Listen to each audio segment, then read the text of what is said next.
Cuarto, disertación del doctor Mario Alberto Cajas sobre el control judicial de las reformas constitucionales en Colombia, 1954-2016, una perspectiva histórica y política. Disculpas. Muchas gracias, señor presidente. En primer lugar quiero expresar mi complacencia y además mi gratitud por poder estar de nuevo por segunda vez en la Academia Colombiana de Jurisprudencia conversando sobre historia constitucional, derecho constitucional, un poco de historia política, y por supuesto por tener esta ocasión de hacer parte oficial de la Academia en calidad de académico correspondiente. El tema es el control judicial a las reformas constitucionales en Colombia, 1954-2016. Y uno podría aquí empezar a narrar esta historia, por supuesto no voy a entrar en todo el detalle por ajustarme al tiempo,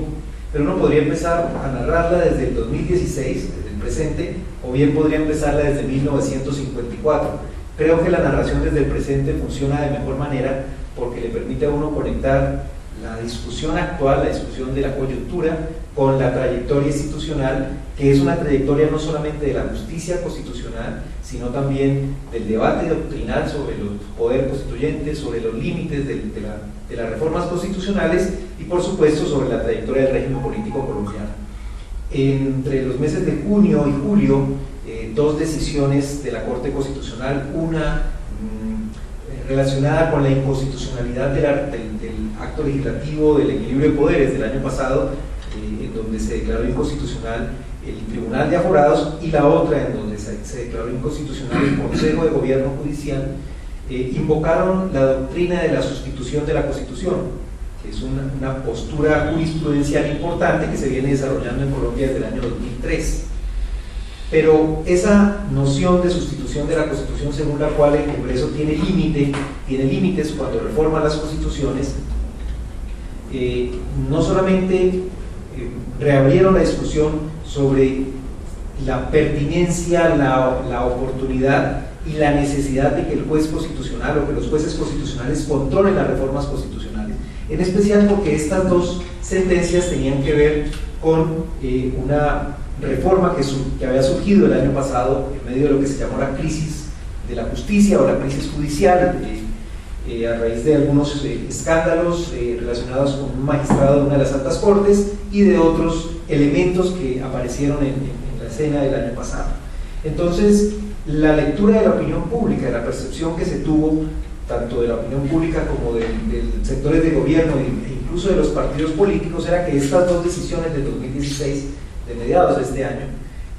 suponían que la rama judicial estaba actuando para una especie como de autoprotección, es decir, que las dos medidas que le apuntaban a mejorar la justicia habían sucumbido en el juicio de constitucionalidad ante la Corte Constitucional y reabrieron este debate sobre si las Cortes realmente deberían ejercer ese control y si deberían ejercerlo, hasta dónde deberían llegar. Pero esta discusión no empezó en el 2016 ni tampoco empezó en el año 2003, cuando la Corte Constitucional por primera vez empezó a hablar en su jurisprudencia de que las reformas constitucionales, aparte de los vicios tradicionales de trámite que aparecen regulados en la Constitución del 91,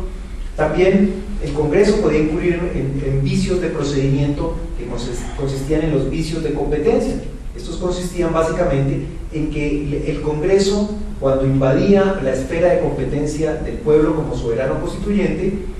incurría en una sustitución de la Constitución en la medida en que estaba usurpando ese poder. En ese sentido, el Congreso podía reformar, mas no sustituir la Carta Política.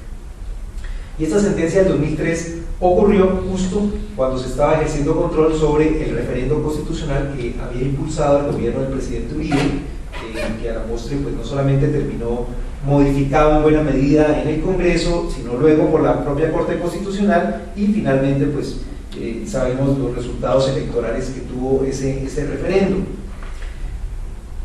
La discusión entonces contemporánea empieza en el 2003, pero realmente la trayectoria institucional colombiana y la trayectoria constitucional es mucho más rica. Y como bien lo dice el título de esta presentación, aquí al menos podemos rastrearlo desde la de los años 50. Y la coyuntura en donde surge esta discusión es precisamente a raíz de la toma del poder de Gustavo Rojas Pinilla, de General Rojas Pinilla. Entonces, desde 1910 la Corte Suprema de Justicia ejerce control constitucional a través de la acción pública de inconstitucionalidad. Entre 1910 y 1953-54 la discusión sobre si la Corte Suprema debería controlar reformas constitucionales es realmente pacífica. No hay una discusión en la Corte al respecto. La Constitución de 1886, la reforma de 1910, dice que la Corte tiene la facultad de ejercer ese control de constitucionalidad sobre las leyes, que puede decidir sobre la exequibilidad de las leyes. Entonces, una primera interpretación textual pues mostraría que la Corte no tiene esa competencia para controlar reformas constitucionales. Los actos legislativos estarían por fuera de esa órbita de competencia. Pero en la década de los 50 empieza a aparecer un debate doctrinal, principalmente impulsado por juristas como Leopoldo Pribny, sobre si realmente toda reforma constitucional es constitucional per se. En la Corte Suprema la discusión va a iniciar en 1954 y tiene que ver con las demandas. La primera demanda de ella, de este momento, es contra el acto legislativo 01 del 18 de junio de 1953. Para contextualizar un poco las cosas,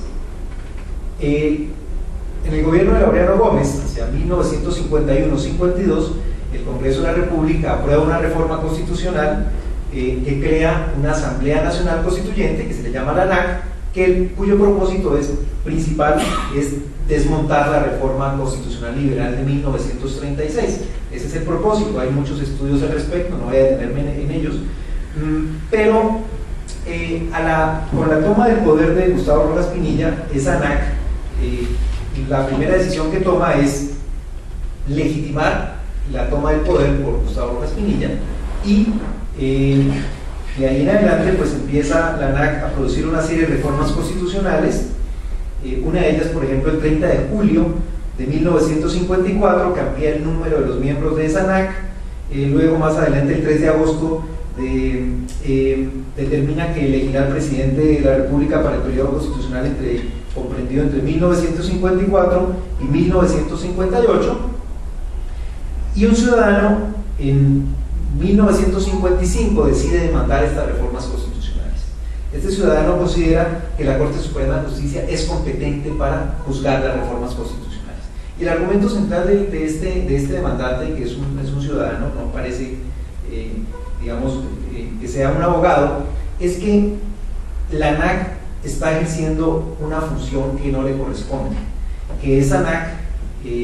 está ejerciendo como su poder de reforma constitucional, pero que lo está haciendo por fuera de su competencia, porque esta ANAC del 52, es decir, la ANAC bajo Laureano Gómez,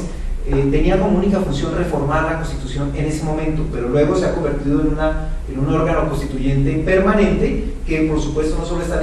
legitimando el golpe de Rojas, sino que además está permitiendo que se puedan tener una serie de desarrollos normativos constitucionales que favorecen el ejercicio del poder por parte de Rojas. La Corte Suprema, con una ponencia del magistrado Luis Enrique Cuervo, el 28 de octubre de 1955, declara que no es competente, se declara inhibida y dice que las reformas constitucionales están por fuera del control de la Corte Suprema, porque la Corte solo puede controlar leyes. El detalle importante aquí, en donde es valioso tener en cuenta la historia política y la manera como opera esta Corte, es que esa corporación para 1955 ya no es la misma que ha ejercido en los primeros meses de la toma de poder por parte de Rojas. La primera Corte, la que recibe a Rojas Pinilla en 1953, renuncia ante la presión del gobernante, y Rojas nombra una nueva Corte por vía de decreto en 1954. Esa Corte, que se posesiona de comienzos del 54, es una Corte con grandes nombres. Está Darío Echandía, para citar solamente algunos, y es un intento como de tener una Corte de alto prestigio, pero rápidamente empiezan a presentarse tensiones y gran parte de estos juristas de gran renombre que hacen parte de la corporación empiezan a renunciar, empiezan a irse. Ya para 1955 esta corte tiene una fisonomía distinta a la de esta corte dorada que intenta un poco poner rojas, y a esta corte es a la que le corresponde esta inhibición que estoy mencionando de 1955. De nuevo hay otra demanda. La nueva demanda que se presenta es decidida por la Corte el 30 de enero de 1956. Insiste la Corte en que no es competente para ejercer ese control sobre las reformas constitucionales. En los dos casos, en ambos casos estamos hablando de asuntos que son políticamente complejos para esta Corte Suprema. Tomar decisiones sobre la constitucionalidad de reformas que ha hecho esta NAC, que es el órgano que le permite gobernar con amplia flexibilidad al general Rojas, pues implica meterse en la arena política. Y las reformas constitucionales son un asunto en donde la Corte prefiere quedarse a un lado. Más adelante va a tener otro desafío, que va a ser en el tránsito del gobierno militar al gobierno civil, principalmente cuando el pacto político entre liberales y conservadores da origen a que se vote en un plebiscito este acuerdo del Frente Nacional. Esa Corte Suprema que tenemos ya en este año, en 1957, es una Corte que viene de los últimos meses de gobierno del general Rojas y que la Junta Militar mantiene. La Junta Militar mantiene la misma nómina de la Corte Suprema, a pesar de que gran parte de la opinión pública y de los partidos, en especial dirigentes de los partidos, acusan a esta Corte de ser una Corte rojista. Sin embargo, esta Corte rojista es a la que le corresponde recibir las demandas en contra de los decretos de estado de sitio que facilitan o que le dan paso al plebiscito. Faltando 3 días para que se lleve a cabo la votación, que se va a llevar a cabo el día domingo, la Corte Suprema se declara inhibida para ejercer el control sobre estos decretos, bajo el argumento de que este tipo de reformas o estos decretos que le apuntan a reformas constitucionales están por fuera de su competencia. Pero el asunto central aquí es que se presentan un número importante de salvamentos de voto. Es decir, es una Corte, si bien no dividida a la mitad, muestra un porcentaje importante de magistrados que denuncian no solo que han sentido presiones de la Junta Militar y de sectores políticos, sino que además están convencidos de que no se puede reformar la Constitución por la vía de decretos de estado de sitio. Así se le pregunta al pueblo, así el pueblo se pronuncia al respecto. Voy a ir rápidamente a los años 70. En la década de los 70 se van a presentar nuevas demandas contra reformas constitucionales, pero aquí el panorama es otro. Esta Corte Suprema de Justicia, y es en buena medida los argumentos que aparecen en este libro que es sobre la historia de la Corte Suprema de Justicia, que desarrolla mucho más amplio esos aspectos. Luego del plebiscito del 57 y de la fórmula de la cooptación y de la magistratura vitalicia, uno podría decir que la rama judicial, la cúpula de la rama judicial, empieza a tener un espíritu de cuerpo muy similar al que van a tener las fuerzas militares luego de este acuerdo político. Parece que hay unas garantías que le permiten a esta Corte mantener una independencia importante. Y aquí viene un dato que quisiera mencionar también. Cuando uno ve los análisis contemporáneos sobre la Corte Constitucional actual, categorías como el activismo judicial, es decir, aquella audacia judicial que tendrían algunos órganos para intervenir en aspectos que los comprometen políticamente o que significan exponerse al poder del Ejecutivo, al poder del Legislativo, o en algunos casos son acusados de invadir esferas de otros órganos. Si uno tuviese que plantear o hablar de cortes activistas, pues en la historia de la Corte Suprema hay muchos ejemplos, y creo que la Corte en los años 70 bien podría llamarse una Corte activista. No se le asignaba ese nombre, esa categoría, y creo que es valioso entonces recurrir a la historia constitucional, porque nos permite ver las trayectorias de una manera mucho más rica que simplemente centrarnos en una coyuntura y empezar a asignar categorías que probablemente nos dejan de lado que las instituciones son mucho más ricas y tienen una construcción más compleja que esas calificaciones de las coyunturas. Fíjense ustedes, entre los años en 1978 y 1981 se producen 2 sentencias de inconstitucionalidad contra 2 reformas constitucionales que son de gran importancia. La primera, en 1978, que declara inconstitucional la pequeña constituyente de 1977. Esa pequeña constituyente de 1977 no solamente es criticada por algunos sectores o facciones de los partidos, sino que además la izquierda colombiana, la izquierda democrática en especial, acusa esta reforma porque siente que se va a perpetuar se va a perpetuar el Frente Nacional. ¿Se va a perpetuar en qué medida? En que estas reformas constitucionales le permiten el libre juego a los dos partidos políticos, excluyendo a los otros. De hecho, en algunas de las entrevistas a los demandantes de la época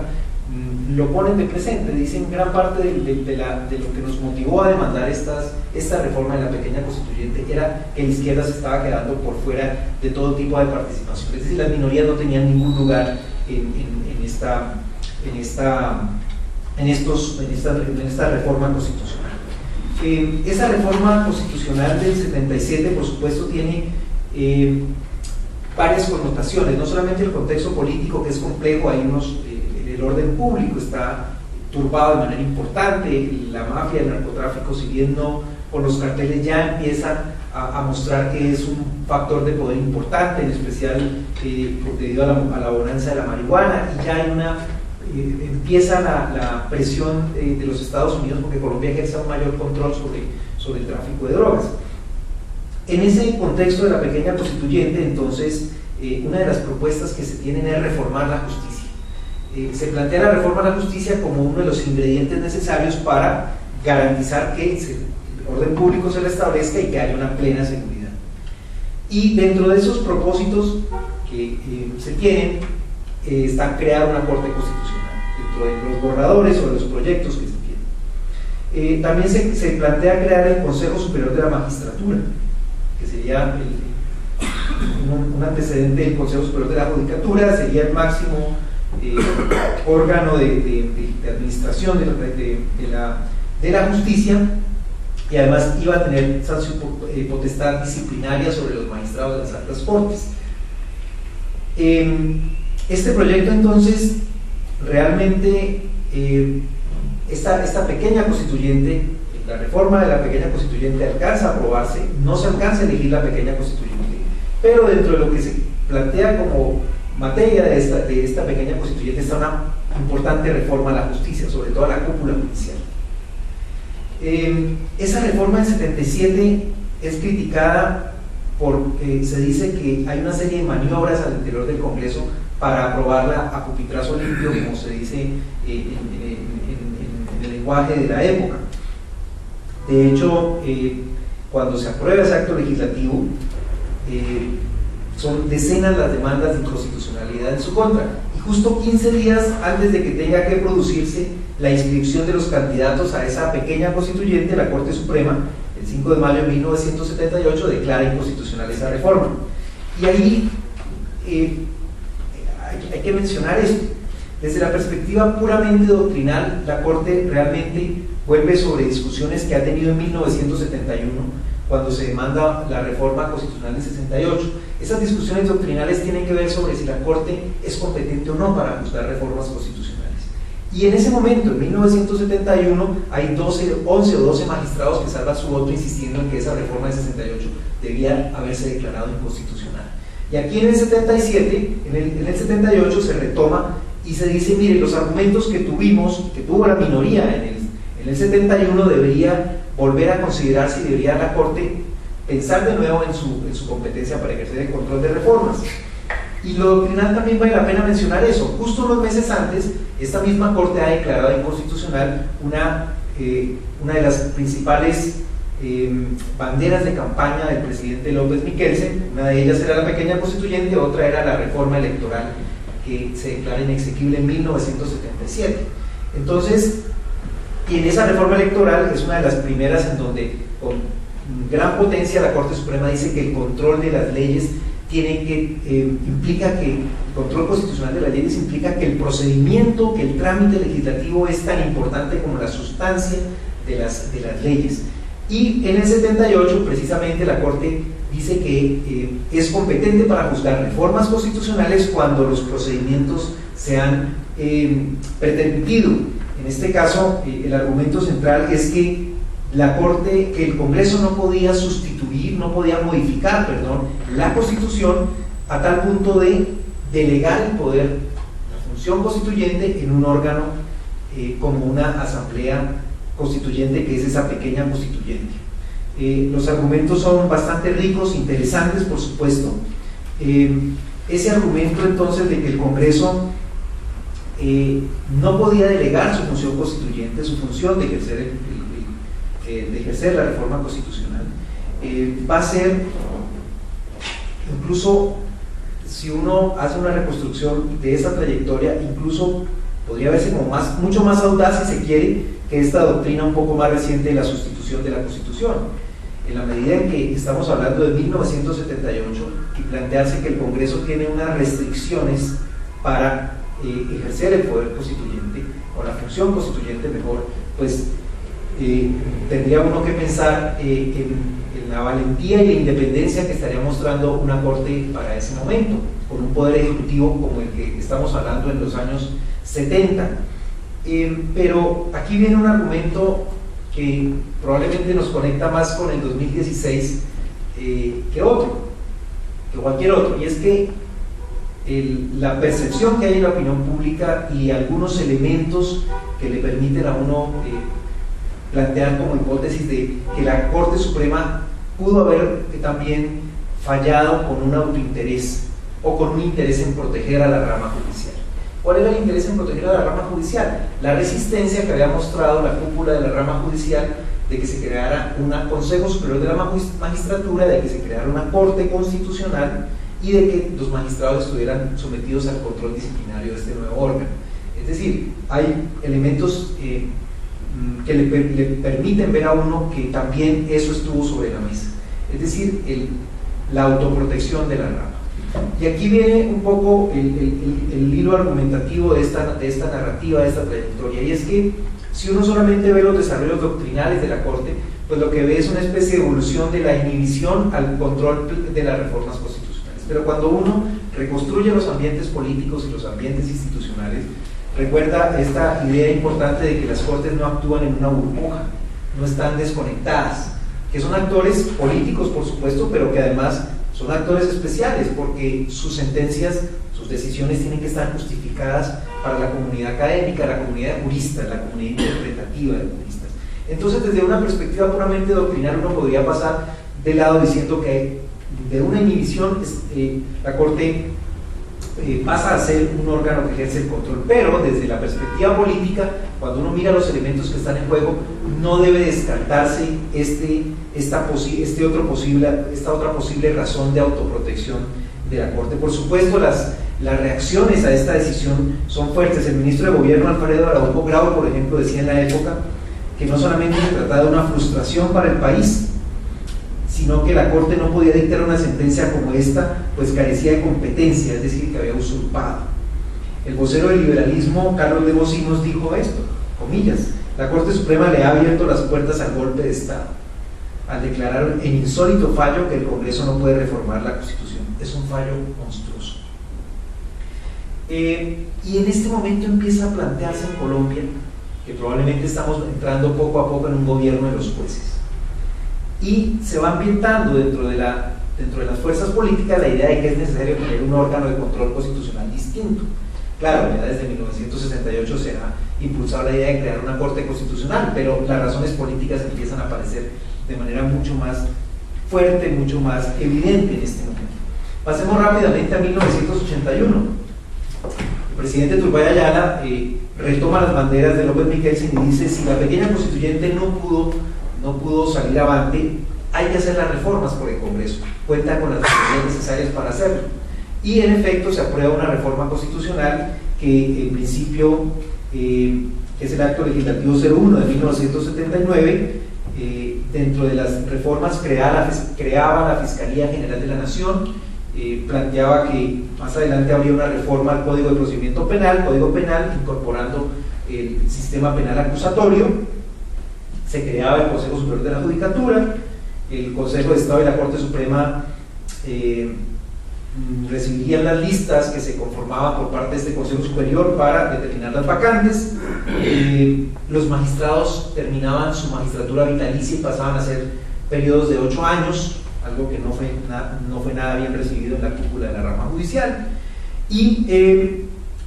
inicialmente el proyecto estaba crear una Corte Constitucional. Finalmente, en la reforma, se aprueba la reforma, que se cree una Sala Constitucional, o mejor, la Sala Constitucional que ya se había creado en 1968 dentro de la Corte Suprema va a tener unas funciones de un pequeño tribunal constitucional. Por ejemplo, se iba a encargar del control de las leyes, del control constitucional de las leyes, que era el día a día de la Corte, el control judicial de la Corte Suprema. Es decir, se creaba un pequeño tribunal constitucional. De hecho, se alcanzó a crear porque esta reforma tuvo vigencia hasta 1981, y tuvo vigencia hasta 1981 porque después de soportar una veintena de demandas, finalmente la Corte Suprema de Justicia declara que es inconstitucional esta reforma el día 3 de noviembre de 1981. Ahí van a ocurrir varias cosas, y es que en el momento en que la Corte está dividida sobre cómo va a ser su fallo, si va a declarar constitucional o inconstitucional la reforma, el gobierno Turbay se entera de estas tensiones que hay en el seno de la Corte y aprovecha, y utilizando unas viejas funciones que le ha asignado al Ejecutivo la reforma de 1968, la reforma constitucional, expide un decreto modificando el quórum decisorio de la Sala Plena de la Corte Suprema de Justicia, un poco como midiendo que los votos, para inclinar los votos a favor de la exequibilidad. Esta maniobra, que lo hace a través de un decreto 2 o 3 días antes de la sesión final de la Sala Plena, no es bien recibido en la Corte, y más que una estrategia para cambiar el quórum, lo que hace es crear un espíritu de cuerpo que determina la unanimidad de la inconstitucionalidad. La Corte dice, por excepción de inconstitucionalidad no aplico el decreto y mantengo el quórum de siempre, pero además se declara inconstitucional esta reforma. Ahí no hay unanimidad, por supuesto, y en este momento vuelve el argumento de 1978. La Corte actuó para defender a la rama judicial de la reforma judicial. No obstante, algunos de los demandantes sostienen que para la época la gran preocupación que tenían los sectores defensores de derechos humanos y algunos sectores de izquierda era que con esta reforma constitucional se le iba a dar un gran poder a la Fiscalía y se iba a fortalecer el aparato penal para perseguir a la oposición política. Recordemos que para 1981 está en plena vigencia el Estatuto de Seguridad de 1978, hay ya presión internacional con respecto a la situación de derechos humanos en Colombia, y sectores importantes de todas las vertientes políticas han hecho convergencia en el Comité por la Defensa de los Derechos Humanos y han puesto de presente esos excesos, de manera que esa reforma del 79, más allá de una reforma a la justicia, también es vista por algunos como la manera de fortalecer los poderes en contra de la oposición. Este fallo entonces de 1981 va a ser uno de los más controvertidos en la historia de la Corte, y va a ser uno de los más controvertidos porque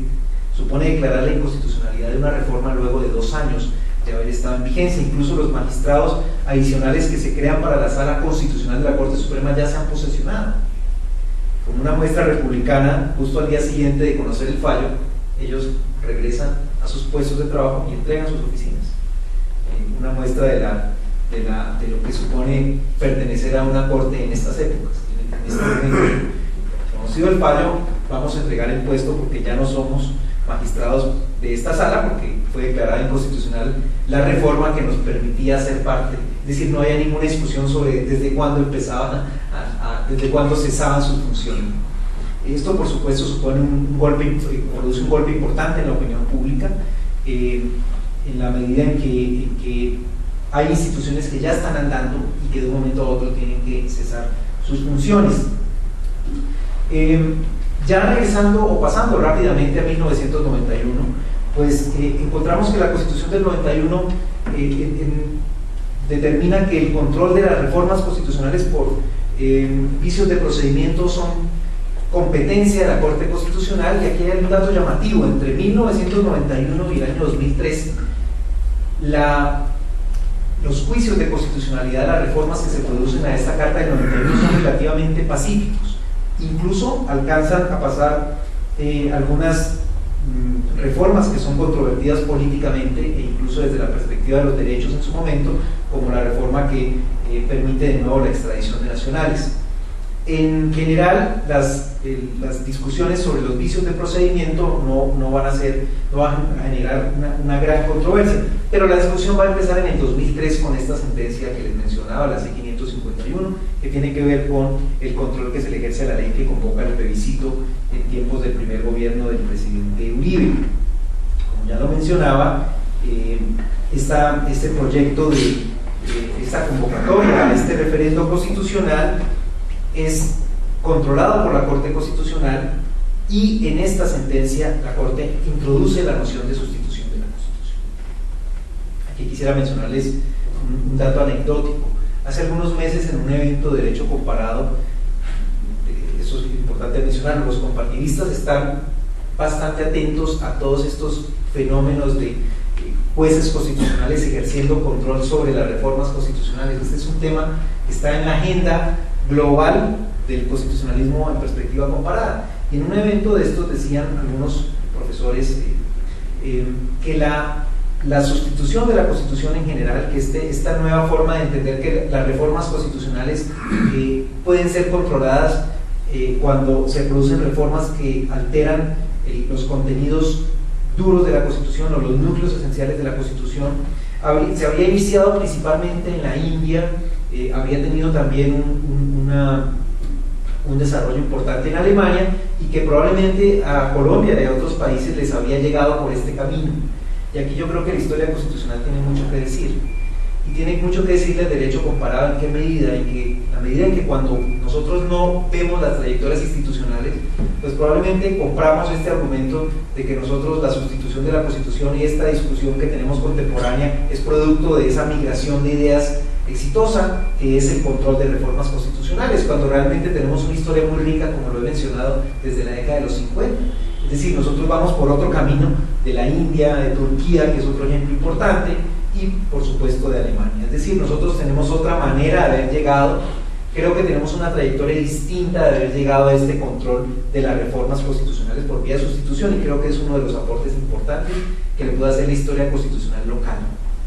Entonces, quería hacer esa mención, porque creo que cuando uno puede tener unas voces distintas en el concierto del derecho comparado, creo que nos situamos de manera distinta en este constitucionalismo del sur global, no solamente como unos receptores de instituciones, sino también como unos contextos ricos, y además un contexto complejo,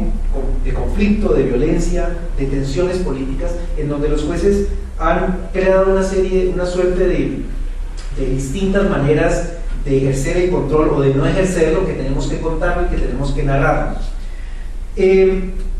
Entre el 2003 y el 2015 se han presentado 32 sentencias, se han fallado 32 sentencias en donde se han alegado sustituciones constitucionales. Es decir, la sentencia del 2003 lo que hace es que los ciudadanos ya no demanden solo por vicios de procedimiento de trámite, sino que además el cargo por sustitución sea una nueva manera de atacar esas reformas constitucionales. Por supuesto, el mayor despliegue de demandas se van a producir en el primer gobierno del presidente Álvaro Uribe. Tal vez la de mayor influencia, el acto legislativo 02 del 2004, que permite la reelección presidencial, que es demandado por sustitución de la Constitución. Se acusa, por ejemplo, de que se está cambiando el régimen presidencial a un régimen presidencialista, pérdida de autonomía del Congreso, politización de la burocracia, pérdida de autonomía del Banco de la República, cambios en la tradición constitucional, cambios en la forma de gobierno, alteración general del sistema de frenos y contrapesos de la Constitución del 91, una desfiguración de la Constitución del 91. Sin embargo, la Corte, en la sentencia C-1040 de 2005 y otras muchas más, decide que es constitucional este tipo de reformas. La percepción de sectores académicos con respecto a esta sentencia es que la Corte actuó con demasiada flexibilidad para permitir esta reforma. Si uno revisa los 2 o 3 argumentos de voto, el tono en que están escritos y los argumentos que se proponen allí, pues dejan presente que la discusión no fue fácil en la Corte. No obstante, la lectura que se tiene, o lo que dijeron algunos sectores académicos importantes, era que la Corte había renunciado a ejercer un control de sustitución de la Constitución a un gobierno que tenía una favorabilidad amplia y un poco el temor de frenar el proceso democrático. El argumento central para decir que no haya sustitución en breve es que en las urnas el pueblo iba a decidir realmente quién iba a ser el siguiente presidente de la República, de manera que era el pueblo que iba a tomar una decisión libre y que no se estaba, digamos que, ejerciendo una presión sobre el pueblo, o se le estaba imponiendo un gobernante por un periodo distinto. Para el año 2009 las cosas empiezan a cambiar, hay unas preocupaciones muy fuertes en la cúpula judicial con respecto a lo que se llamó el escándalo de las chozadas, hay una tensión muy fuerte entre el gobierno y las altas cortes, en particular con la Corte Suprema, y en ese contexto un poco complejo que ya todos conocemos, porque es mucho más reciente, empieza a perder respaldo en sectores importantes de la sociedad la posibilidad de un tercer periodo presidencial. No obstante, incluso en los propios sectores de partidos políticos, algunos dirigentes empiezan a armar toldas aparte, y se propone entonces una ley, que es la ley 1354 del 2009, que convocaría a un referendo reformatorio de la Constitución para permitir un tercer periodo consecutivo del presidente Uribe. Esta ley es controlada por la Corte Constitucional. Ahí de nuevo aparece la sustitución de la Constitución, aunque más por vicios de procedimiento en sentido estricto que por sustitución de la Constitución, aunque la sustitución aparece como uno de los argumentos. El 26 de febrero de 2010 la Corte declara inconstitucional esta ley y dice que no es posible que se convoque un referendo para reformar la Constitución por un tercer periodo. Las irregularidades desde la financiación de la campaña de los promotores, en el trámite en el propio Congreso, y en cuanto a la sustitución de la Constitución, ahí sí la Corte vuelve sobre el argumento de que se están desarticulando ejes estructurales de la Constitución, como se le había argumentado por algunos demandantes en el 2004. Es decir, la reelección 1-2004 no hace lo que hace la del 2010. En el 2010 un poco la Corte retoma elementos que se han planteado en esas demandas y en los argumentos de voto y declara que es inconstitucional esta convocatoria de un referendo constitucional. Pero luego en el 2010 van a seguir las demandas por sustitución de la Constitución. Tal vez una de las más importantes de estas es el marco jurídico para la paz, que por cierto sigue siendo uno de los materiales jurídicos que está en juego hoy. Ese marco jurídico para la paz permitía o daba la posibilidad de crear una herramienta constitucional para permitir la negociación principalmente con las FARC, que había iniciado la primera sentencia, la C-579 del 2013. Ahí la Corte tiene que pronunciarse sobre si hay sustitución o no de la Constitución cuando se crea un marco que flexibiliza la persecución penal, que para muchos supone una violación de los derechos de las víctimas. La Corte Constitucional, aunque condiciona esta sentencia, pues declara que no se sustituye la Constitución porque el derecho a la paz aparece también como un eje estructural de esta Constitución del 99. Ya pasando a la coyuntura actual, salto un poco estos detalles de otras sentencias. Estas dos sentencias del 2016 ponen a la Corte Constitucional en una situación un poco más difícil. Y es que si bien la sustitución de la Constitución no se ha usado tantas veces para declarar reformas inconstitucionales, hay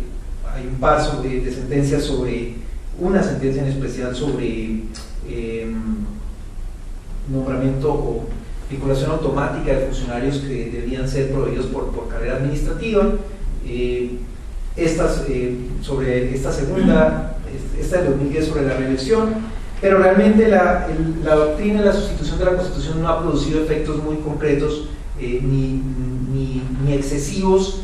en las sentencias de constitucionalidad de la Corte, pero estas dos que ocurren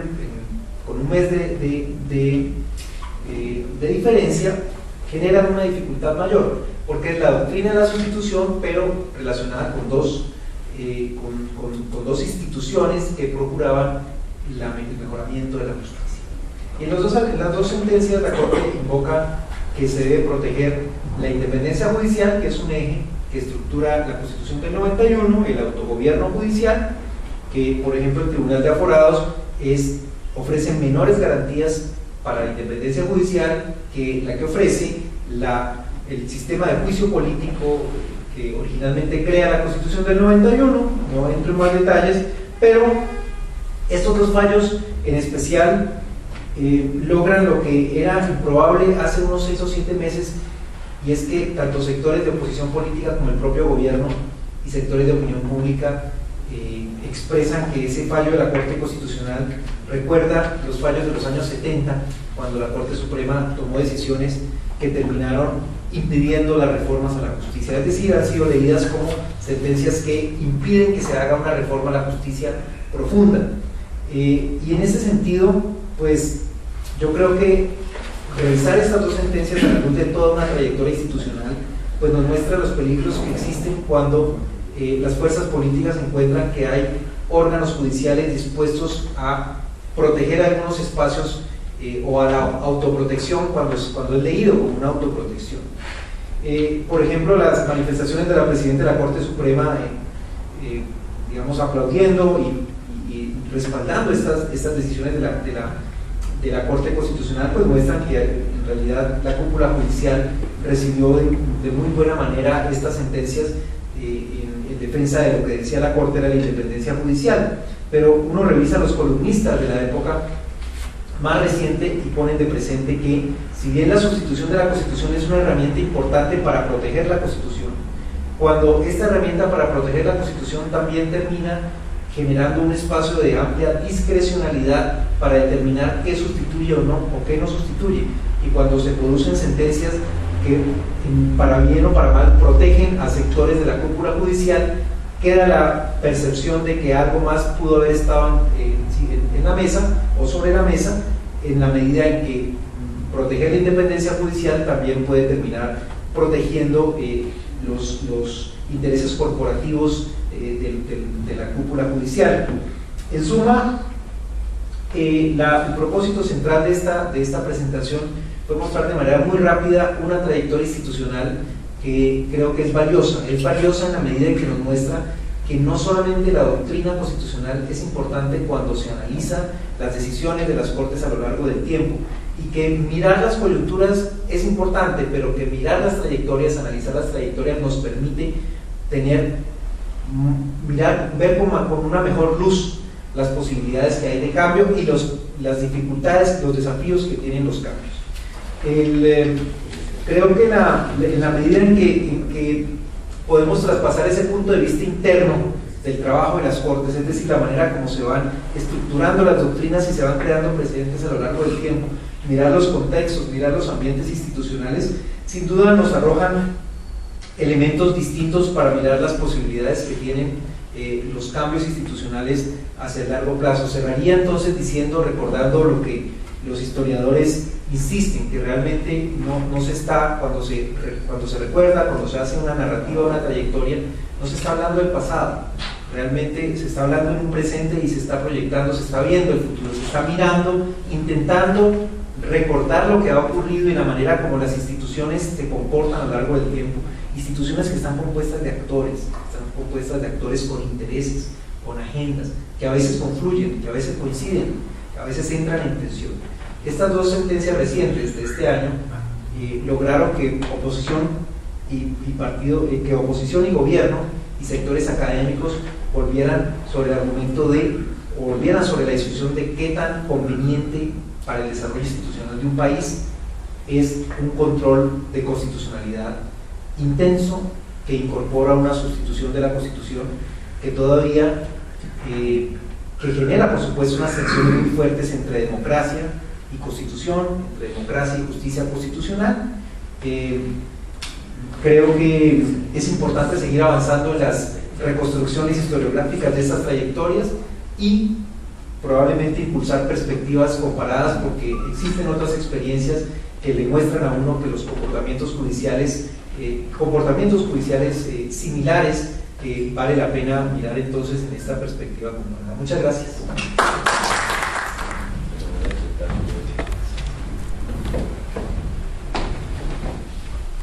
Yo quiero, a nombre de la Academia, exaltar su condición de investigador del derecho y de la historia de la Academia, de la historia de la Corte Suprema de Justicia, y exaltar su trayectoria como doctor en Derecho de la Universidad de los Andes, como especialista en Derecho Público de la Universidad Externado de Colombia, de magíster en Derecho de la Universidad Nacional y como investigador visitante en Harvard, en Estados Unidos. También destacar su condición de profesor asociado y jefe del Departamento de Estudios Jurídicos de la Universidad ICESI. Está a cargo de los cursos de pregrado en Derecho Comparado y Derecho Constitucional, y en posgrado Historia del Derecho Judicial, Derecho Constitucional y Derecho Comparado. También quiero destacar su autoría de los libros La Historia de la Corte Suprema de Justicia de Colombia, 1886-1991, tomo 1, y de la Regeneración del Régimen Militar de 1886-1957, tomo 2, del Frente Nacional a la Asamblea Constituyente 1957-1991, de la Universidad de los Andes 2015. Recordamos la conferencia que usted nos dio acá, doctor, que fue la que nos abrió justamente la medida de su pensamiento,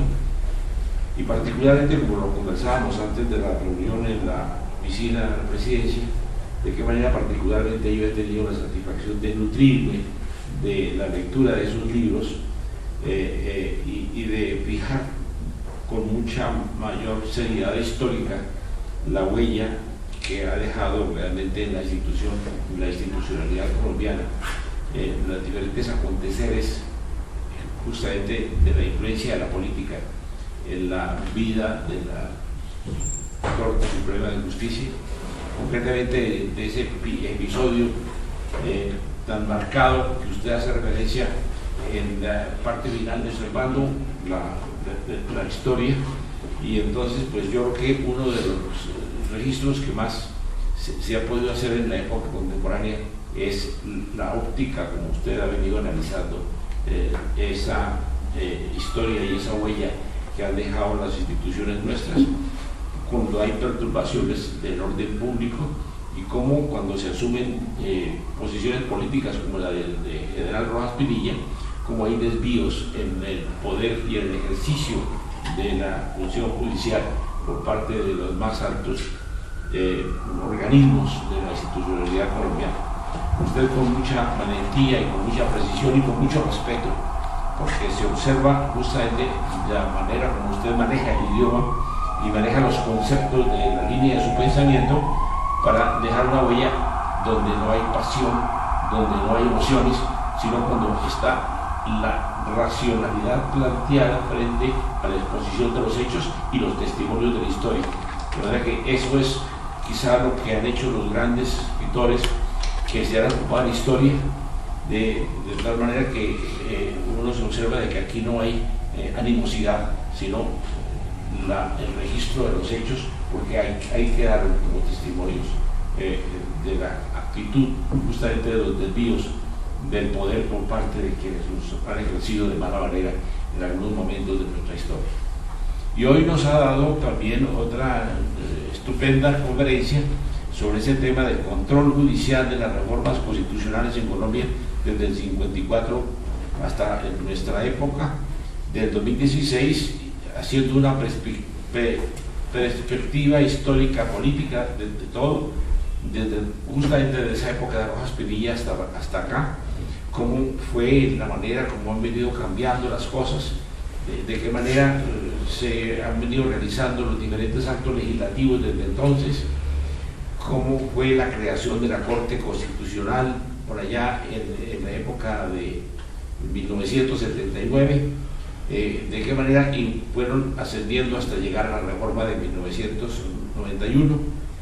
la forma como empezó la creación de la Corte Constitucional, los vicios de procedimiento, la sustitución de la Constitución, como una desarticulación de los ejes importantes de la Constitución,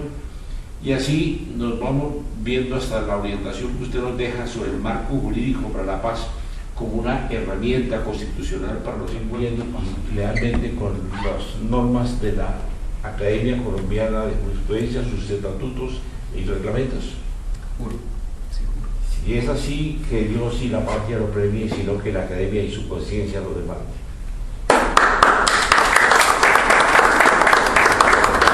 Bienvenido, doctora. Felicitaciones. Muchas gracias. Y permítame que entonces, en estas condiciones, pueda yo ya leer este diploma. Academia Colombiana de Jurisprudencia. El señor doctor Mario Alberto Cajas Arria ha sido inscrito en esta corporación como miembro correspondiente en atención a los méritos y demás circunstancias que concurren en él. Y para que conste, se les pide el presente diploma en Bogotá a 3 de noviembre de 2016. El presidente, el vicepresidente y el secretario. Tengan la bondad de recibir entonces este testimonio. Muchas gracias. Bien.